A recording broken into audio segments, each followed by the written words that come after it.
किराएदार बेटा। उठ जा नालायक, सुबह के 8 बजने को है। तुझे एग्जाम नहीं देना क्या? थोड़ी देर और सोने दीजिए ना पापा। तू उठता या फिर मैं तेरे ऊपर पानी फेंकूं? रोज गधों की तरह सोता रहता है, पेपर की कोई टेंशन ही नहीं है। और एक हमारा समय था जब हम पेपर में फेल होने के डर से रात भर पढ़ा करते थे, सो ही नहीं पाते थे। तो क्या अब आप उसका बदला मुझसे लेंगे? मैं 15 मिनट बाद उठ जाऊंगा, आप प्लीज जाइए, मुझे डिस्टर्ब मत कीजिए। इतना कहकर रौनक रजाई ढककर फिर से सो जाता है। तू ऐसे नहीं मानेगा, रुक मैं अभी पानी लेकर आता हूँ। बस फिर क्या था, इतना कहकर वो भागते हुए बाथरूम में जाते हैं और पानी की एक बड़ी सी बाल्टी लाकर रौनक के ऊपर फेंक देते हैं। पानी पड़ते ही रौनक झट से उठ जाता है। ये आपने क्या किया पापा? अब तो उठेगा नहीं तो यही करना पड़ेगा ना। वैसे थैंक्स डैड, आपके कारण ना अब मुझे नहाने की भी जरूरत नहीं पड़ेगी। चलिए अब आप माँ से बोलकर मेरे कपड़े निकलवा दीजिए, तब तक मैं ब्रश कर लेता हूँ। वैसे कल ना आप एक काम और करना, नहलाने के साथ साथ मुझे ब्रश भी करवा देना। ये ब्रश करने में ना मुझे बहुत आलस आता है। रौनक की बातों से अरविंद का मुंह खुला का खुला रह जाता है। वो अपनी पत्नी कमला के पास जाता है और रौनक की हरकतों के बारे में बताता है, जिसे सुन उसकी पत्नी हंसने लगती है। तुम अपने बेटे को समझाने के बजाय हंस रही हो। रौनक बच्चा है, धीरे धीरे सुधर जाएगा। आप क्यों उसके पीछे पड़े रहते हो? अभी नहीं सुधरेगा तो कब सुधरेगा? 10वीं क्लास में है रौनक, वो अब कोई बच्चा नहीं रहा। अरविंद की इतना बोलते ही वहाँ रौनक भी आ जाता है। क्या डैड, मैंने आपको एक काम दिया था, वो भी नहीं हुआ आपसे। अरे क्या हुआ बेटा? माँ, मैंने डैड से बोला था कि वो आपको बोलकर मेरे स्कूल की यूनिफॉर्म निकाल दे, लेकिन मेरे पीछे पड़ने के अलावा इनसे एक काम ढंग से नहीं होता। देख रही हो कमला, देख रही हो अपने लाडले को? अरे आप चुप रहिए जी। चलो बेटा, मैं तुम्हें कपड़े निकाल कर दे देती हूँ। बस ऐसे ही साल पर साल बीतते जाते हैं, लेकिन रौनक के रवैये में कोई बदलाव नहीं आता। वो पहले से भी ज्यादा आलसी और पूरी तरह अपने माता पिता पर निर्भर हो जाता है। 2 साल बाद पता नहीं कहाँ गायब रहता है पूरे दिन, अब तक तो आ जाना चाहिए था। अरे आप इतनी फिक्र क्यों कर रहे हो उसकी? दोस्तों के साथ खेल रहा होगा, आ जाएगा अभी। ये कोई टाइम है खेलने का? 10 बजने वाले हैं, इतनी रात में कौन खेलता है? कमला कुछ कहती उससे पहले ही रौनक वहाँ आ जाता है। मम्मी जल्दी से खाना लगा दो, बहुत भूख लग रही है। तुम्हें तब तक खाना नहीं मिलेगा जब तक तुम बता नहीं देते कि इतनी रात गए कहाँ से आ रहे हो।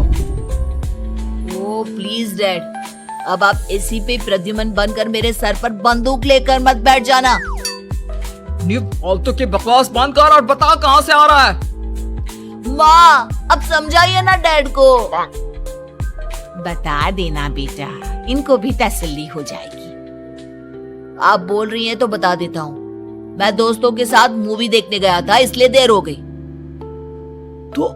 तो इन सब चीजों में मेरे पैसे उड़ाता है। कभी 1 रुपया कमाने के बारे में सोचा है तूने? जब देखो हवा की तरह पैसे उड़ाता रहता है। माँ अब आप इन्हें चुप करा दीजिए, वरना ना मुझे गुस्सा आ जाएगा। अच्छा क्या कर लेगा? बता ना, क्या कर लेगा तू? वैसे बात तो ठीक ही है, मैं कर ही क्या सकता हूँ। पैसे तो फिर भी मैं आपसे ही मांगूंगा ना। चलिए अब ये सब बात छोड़िए और मम्मी मेरे लिए खाना लगा दीजिए।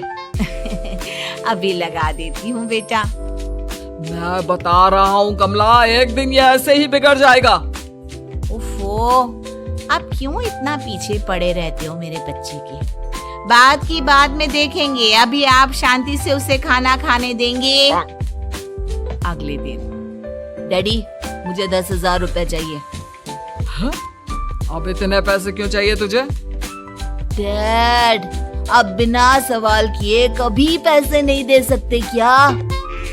जब तक तू बताएगा नहीं तुझे पैसे भी नहीं मिलेंगे। अरे अब आप अपने बेटे को पैसे भी नहीं दे सकते? नालायक, तेरी उम्र के लोग नौकरी करते हैं और एक तू है जो नौकरी करने का नाम ही नहीं लेता कभी। आप लोगों के होते हुए भला मैं नौकरी क्यों करूं? अरे हम कब तक पैसे देंगे तुझे? तुझे भी तो अपने पैरों पर खड़ा होना होगा ना। कौन सा उधार के पैरों पर खड़ा हूँ? अपने ही तो पैरों पर खड़ा हूँ मैं। इसी तरह रौनक दिन प्रतिदिन लापरवाह होता जाता है। उसकी लापरवाही को देखते हुए अरविंद और कमला अपने बेटे की शादी कराने का फैसला लेते हैं और 1 महीने के अंदर अंदर ही रौनक की शादी मेघा नाम की लड़की से करा देते हैं। शादी के कुछ दिन बाद, रौनक, मुझे एक अच्छी सी साड़ी चाहिए, आप ला दोगे ना? हाँ, क्यों नहीं। कितने तक की आती है साड़ी? यही करीब 5,000 तक की। तुम चिंता मत करो, मैं आज ही डैडी से पैसे मांगकर तुम्हारे लिए साड़ी ले आऊंगा। आप कब तक ऐसे ही अपने पापा से पैसे मांगते रहेंगी? कोई अच्छी सी नौकरी क्यों नहीं कर लेते आप?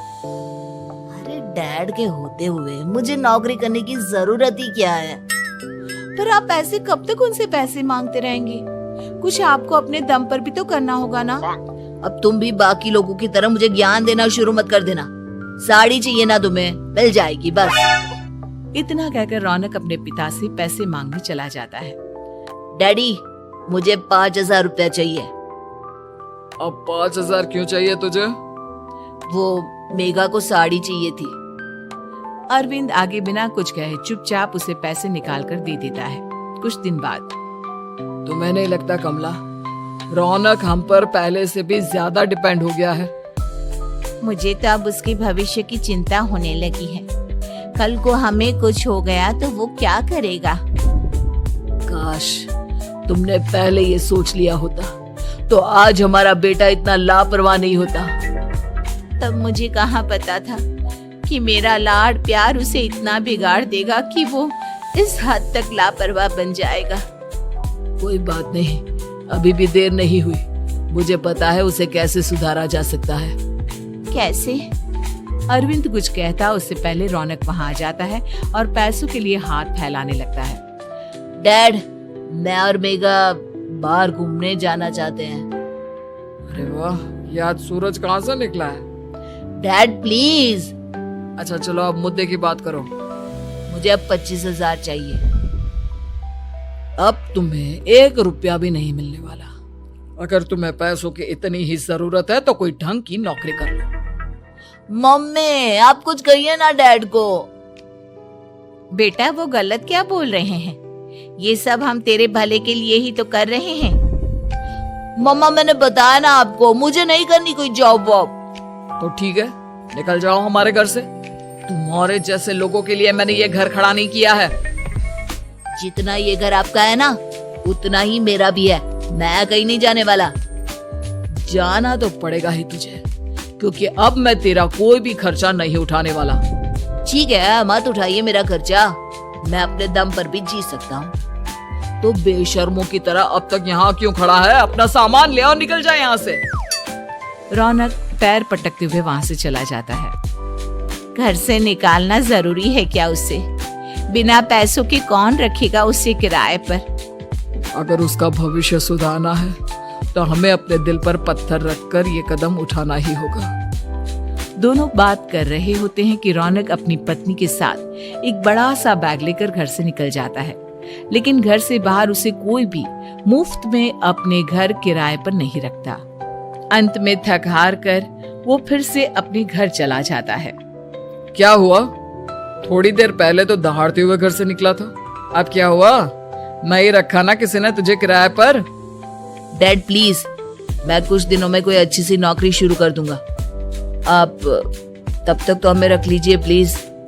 सुबह से रात हो चुकी है लेकिन कोई हमें रखने को राजी नहीं है। अब आप ही बताइए, इतनी रात को मैं मेघा को लेकर कहाँ जाऊंगा?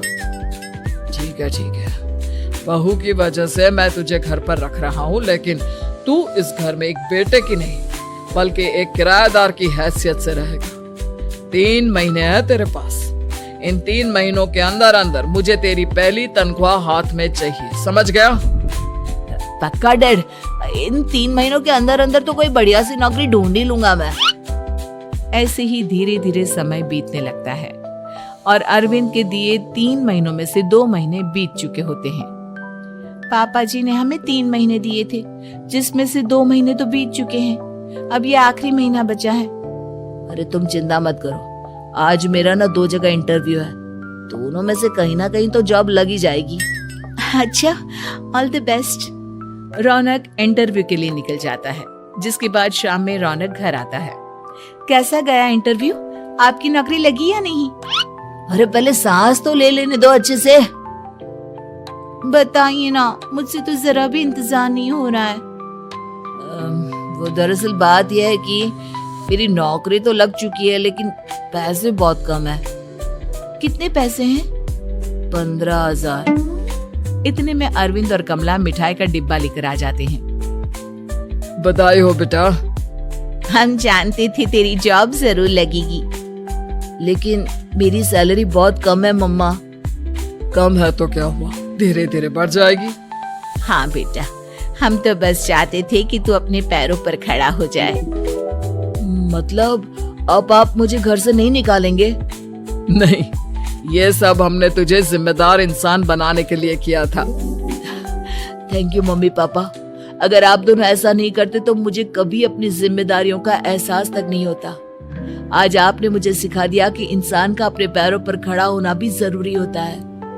इतना कहकर रौनक झट से अपने माता पिता के गले लग जाता है और अपनी कमाई की पहली तनख्वाह वो अपने माता पिता के हाथ में सौंपता है। इस तरह रौनक एक गैर जिम्मेदार व्यक्ति से एक जिम्मेदार व्यक्ति बन जाता है।